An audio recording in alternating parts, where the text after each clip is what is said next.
Hallo meine Freunde, hola Madridistas, nach einer unglaublich schönen Woche für den Madridismo, die vollgepackt war mit guten Nachrichten, jetzt eine Hiobsbotschaft für den Madridismo. Die Saison für Thibaut Courtois könnte beendet sein. Ausgerechnet jetzt, wo der wichtigste Teil der Saison ausfällt, steht hinter dem Torwart ein riesen Fragezeichen. Was da los ist, erkläre ich euch natürlich in dem Video. Dann unterhalten wir uns aber auch über die Protagonisten vom Etihad. Ich habe für euch ein tolles Interview von Vini Junior, auch von einem Donnarumma, wo er über Vini redet. Ich habe für euch ein tolles Interview von Arda Güler. Wenn der Türke eine Sache wenig macht, dann Interviews geben. Und ein anderer Content Creator hat mal seine Meinung zu Arda Güler abgegeben. Die fand ich sehr interessant, möchte ich mir mit euch anhören. Und es gibt auch neue Informationen zu Thiago Pitart. Also, es wird ein interessantes Video. Viel Spaß dabei.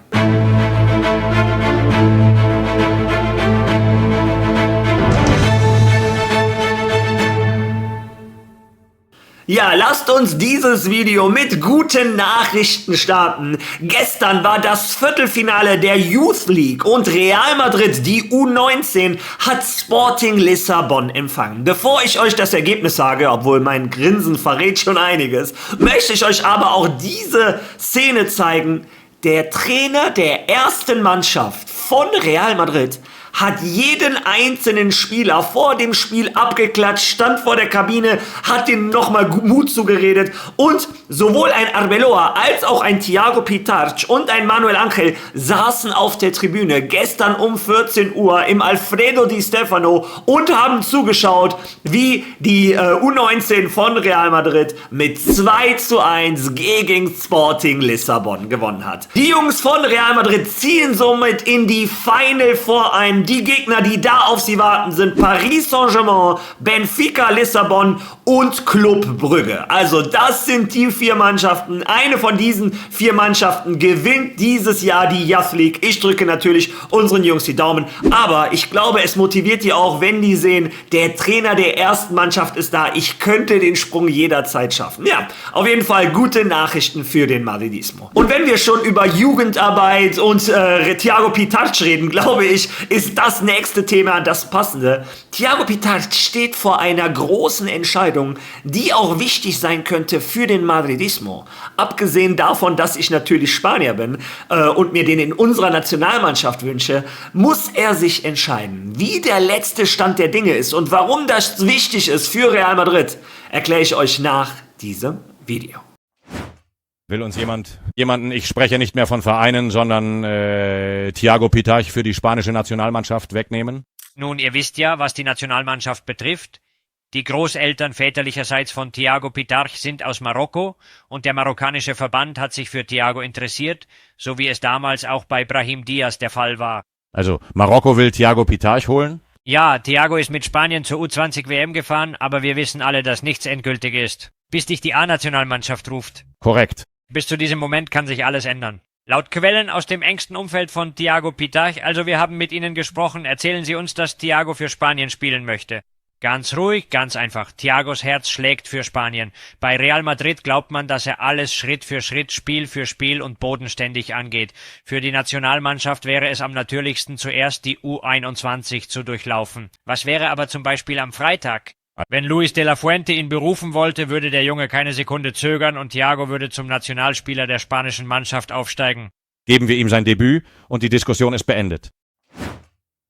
Ja, ihr habt es selber gehört. Thiago Pitart, sein eigenes Umfeld, sagt, sein Herz schlägt für Spanien. Sollte Luis de la Fuente, der spanische Nationaltrainer, ihn anrufen, ist er sofort bei der spanischen Nationalmannschaft dabei. Die Frage natürlich, was passiert, wenn er nicht anruft? So wie es aussieht, möchte die U21 von Spanien ihn erstmal nominieren und Marokko gibt Vollgas. Die wollen ihn direkt in der A-Nationalmannschaft und wollen ihn vielleicht auch mit zur WM nehmen. Das könnte natürlich eine Zwickmühle bedeuten. Mal schauen, was Spanien macht. Früher haben sie schon mal solche Talente direkt in die A-Nationalmannschaft nominiert, 3 Spiele spielen lassen, damit die Diskussion außen vor ist. Und wenn ihr euch jetzt sagt, Mario, Ich bin weder Spanier noch Marokkaner. Es ist mir egal, wo der spielt. Es sollte dich interessieren, denn die marokkanische Nationalmannschaft spielt logischerweise beim Afrika Cup mit. Der Afrika Cup findet zurzeit noch alle 2 Jahre statt. Das würde bedeuten, eine eventuell tragende Säule für Real Madrid würde alle 2 Jahre einen Monat fehlen. Das wäre wirklich ein schlechtes Szenario für Real Madrid. Also selbst wenn ihr kein Spanier seid, solltet ihr als Madridistas die Daumen drücken, dass Thiago Pitarch sich für die spanische Nationalmannschaft entscheidet. Für mich als Spanier wäre das natürlich im doppelten Sinne schön. Ja, also mal schauen, wie der Junge sich entscheidet. Ja, kommen wir jetzt von einem Protagonisten zum anderen, wahrscheinlich zum Hauptprotagonisten im Etihad, Vini Junior. Vini Junior, ihr wisst, der steht zurzeit ziemlicher Kritik gegenüber wegen seinem Torjubel. Ich kann es nicht verstehen. Der ist zur Eckfahne gegangen, wo die Madrid-Fans waren. Genau da, wo er jubeln sollte. Und dann macht er von mir aus den hier, aber Manchester City, die haben vor einem Jahr ausgeteilt mit ihrem Plakat, dann können sie jetzt auch einstecken. Also ich sehe überhaupt nicht, wo das Problem ist. Alles, was Vini Junior macht, wird immer dramatisiert und ich glaube, da kommt es eher darauf an, welches Trikot der anhat und dass er für viele unsympathisch ist. Aber naja, dass das meiner Meinung nach falsch ist und dass ein anderer Profi das auch so sieht, ja. Hören wir uns mal die Worte von Gigi Donnarumma an. Was hast du also zu Vinicius gesagt? Nein, er ist ein Champion. Er muss von allen geliebt werden. Das habe ich ihm gesagt. Er hat 2 großartige Spiele gemacht, aber ich denke, dass einer wie er von allen geliebt werden muss. Er muss versuchen, dass ihn alle lieben, weil er ein absoluter Champion ist. Ja, und erst einmal Respekt an Donnarumma. Gerade 2:1 verloren, gerade aus der Champions League geflogen. Der hätte jeden Grund, sauer und wütend zu sein und Vini zu attackieren. Die anderen lassen ja oft ihren Frust raus. Aber er zeigt menschliche Größe und sagt, Vini Junior müsste von jedem geliebt werden. Der Typ ist ein Genie, ist ein echter Champion. Also, schöne Worte von Gigi Donnarumma. In der heutigen Zeit, wo jeder jeden irgendwie hatet, haben mir diese Worte gefallen, deshalb wollte ich die mit euch teilen. Ja, und auch der Protagonist, Vini Junior, hat nach dem Spiel ein Interview gegeben. Auch Vini Junior ist jemand, der selten Interviews gibt. Wenn da mal was kommt, bin ich froh, dass ich die mit euch teilen kann. Hören wir uns mal an, was unser Brasilianer zu sagen hat. Leute, wir sind hier mit dem besten Spieler des heutigen Spiels, Vinicius Junior, 2 Tore, Einzug ins Viertelfinale. Vini, ich glaube, nur wenige Leute haben an dieses Real Madrid geglaubt. Ach, das passiert immer wieder, aber die Spieler, die Fans, immer wenn wir an diesen Punkt der Saison kommen, schalten wir um. Jeder weiß, dass dieser Wettbewerb für unseren Club sehr wichtig ist. Wir werden weiterkämpfen, um Spiele wie dieses zu machen, in denen wir leiden müssen, um zu gewinnen, aber wir sind auf alles vorbereitet. 2 Tore heute. Warum hast du so gejubelt?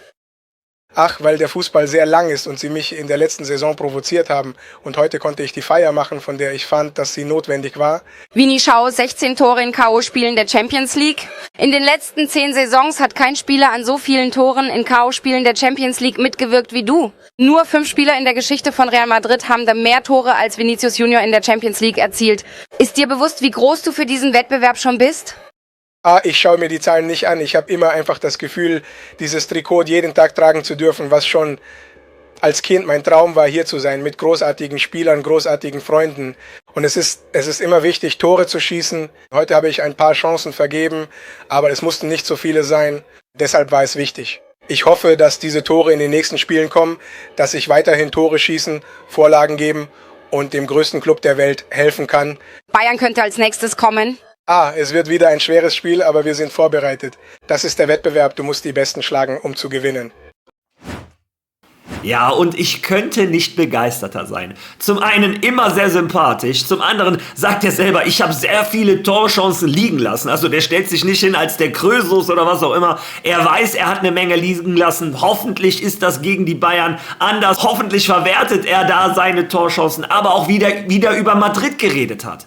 Dass das sein Traum ist, als kleiner Junge schon für Madrid zu spielen. Der Junge ist Madridista. Ich sag immer wieder, wenn er mal ein Mikrofon vor dem Mund hat, sagt er immer, sein Wunsch ist es, Geschichte bei Real Madrid zu schreiben.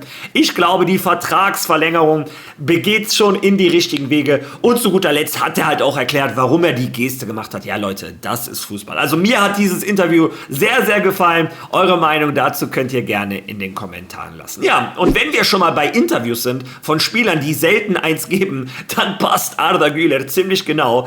Wie viele Interviews hat der Junge gegeben, seit er bei Madrid ist? Der ist jetzt 3 Jahre bei Madrid und das ist vielleicht sein 5. Interview. Also der ist echt schwer vor die Kamera zu bekommen. Aber der türkische Journalist hat ihn mal gefragt zu dem Spiel und auch insbesondere, was war sein Plan oder was war der Plan von Álvaro Arbeloa mit Arda Güler? Und ich fand die Antwort des jungen Türken sehr interessant. Hören wir da zusammen einmal rein.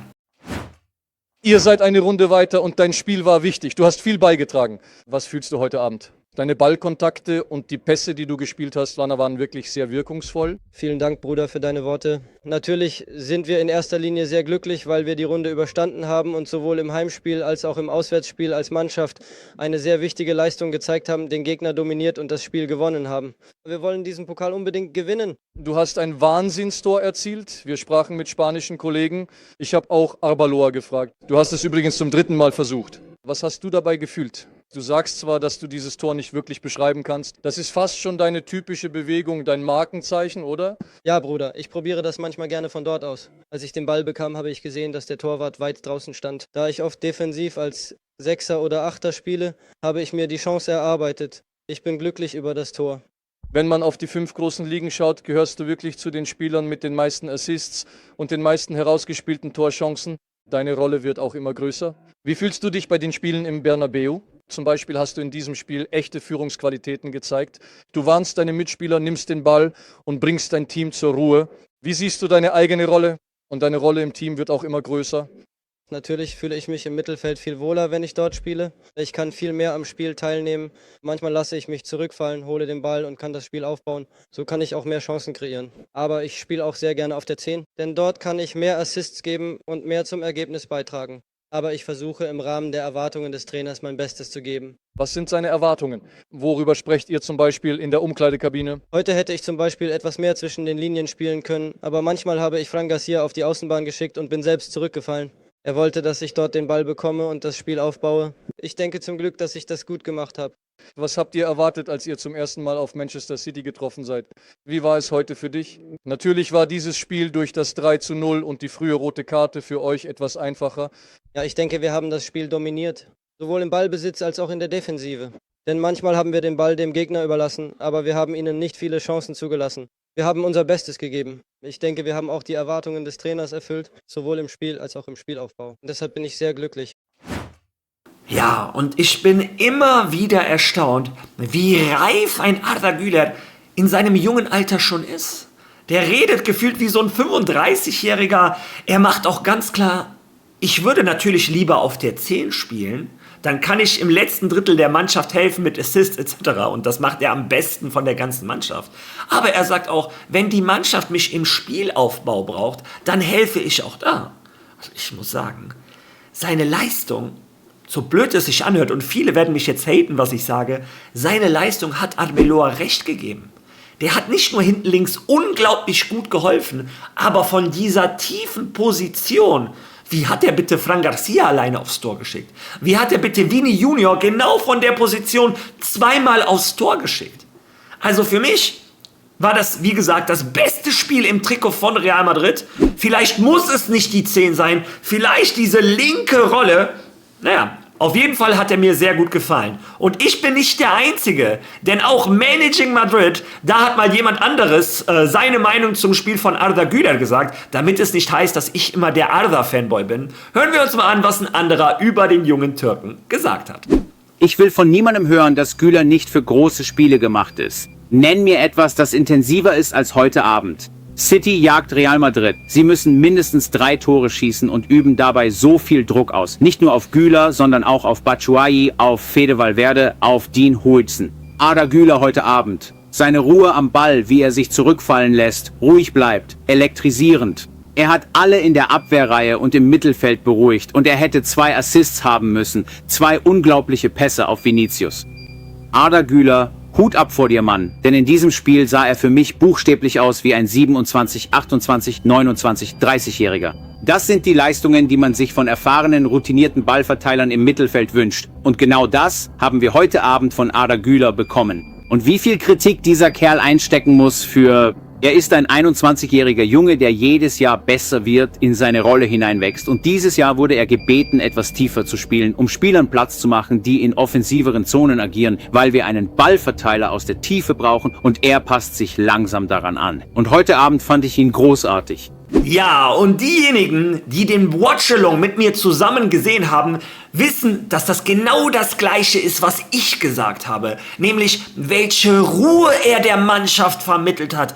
Das kann man ja gar nicht greifen. Ich habe in meinem Livestream gesagt, das hat mich wieder an diesen Toni Kroos-Effekt erinnert. Dieses Gefühl, wenn der den Ball hat, habe ich erstmal Ruhe und ich weiß, hier passiert jetzt erstmal kein Chaos. Ja, also wahnsinnig tolles Spiel. Ein viel zu gutes Spiel für das Alter, was der Junge eigentlich hat. Der entwickelt sich in diese neue Rolle und nicht nur ich sehe das, sondern wie ihr gehört habt, auch andere Content Creator. Ja, also gute Nachrichten rund um Arda Güler. Und jetzt kommen wir zu den schlechten Nachrichten. Ausnahmsweise beende ich mein Video mal mit schlechten Nachrichten. Und zwar geht es um Thibaut Courtois. Wir alle erinnern uns daran, der ist zur Halbzeit ausgewechselt worden gegen Manchester City. Lunin ist reingekommen, hat eine gute zweite Halbzeit gespielt.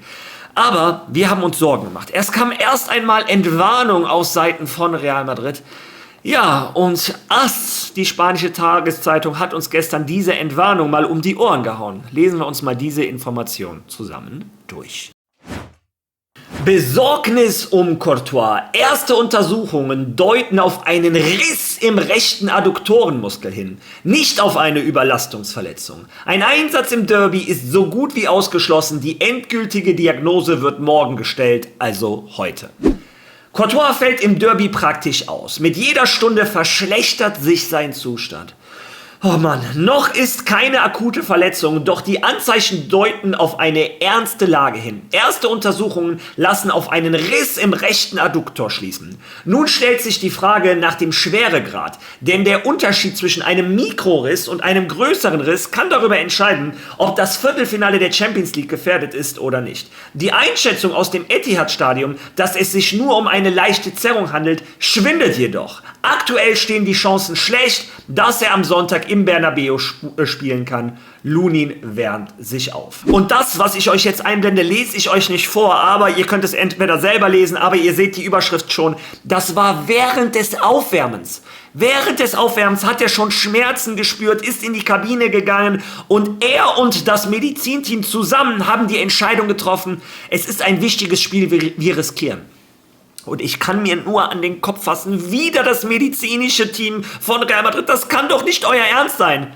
Nach einem 3:0 im Hinspiel und nach einem André Lunin, der wirklich ein guter Torwart ist, entscheidet ihr euch, mit der Gesundheit von Courtois zu spielen. Und jetzt fehlt er vielleicht den Rest der Saison. Und wenn ihr euch fragt, Mario, da steht nichts vom Rest der Saison. Ja, lesen wir uns mal diesen Tweet durch von einem Mediziner, der seine Einschätzungen zu dieser Verletzung gibt. Verletzung von Thibaut Courtois. Der Verein befürchtet eine schwerere Muskelverletzung im Adduktorenbereich. Weitere medizinische Untersuchungen sind für morgen angesetzt, um eine genauere Diagnose zu stellen. Wenn es sich um eine Klassenstufe 0 bis 2 handelt, reden wir über 3 bis 4 Wochen. Dann ist das Viertelfinale in Gefahr. Ihr wisst, es ist noch Länderspielpause. Falls es sich um eine Klasse der 3. bis 4. Klasse handelt, dann reden wir von 2 bis 4 Monaten. Handelt es sich darum, könnten wir über den Rest der Saison reden. Thibaut Courtois könnte einfach den Rest der Saison verpassen. Der wohl wichtigste Spieler in dieser Saison. Ja, hören wir uns mal an, was El Larguero dazu zu sagen hat. Sieht so aus, als ob Courtois nicht dabei ist. Javier Reyes. So sieht es aus, so sieht es aus. Morgen stehen die endgültigen Untersuchungen an. Heute haben die Kollegen der Zeitung AS veröffentlicht, dass er möglicherweise einen Muskelfaserriss hat. Achtung, denn wenn das, was die Zeitung AS veröffentlicht hat, tatsächlich stimmt, hoffentlich bewahrheitet es sich nicht im Interesse von Courtois, nicht wegen der Kollegen, sondern wirklich im Sinne von Courtois. Wir würden dann von fast 2 Monaten sprechen, oder? Der Verein teilt uns mit, dass diese Untersuchungen noch nicht stattgefunden haben und dass sie erst morgen bei Thibaut Courtois durchgeführt werden.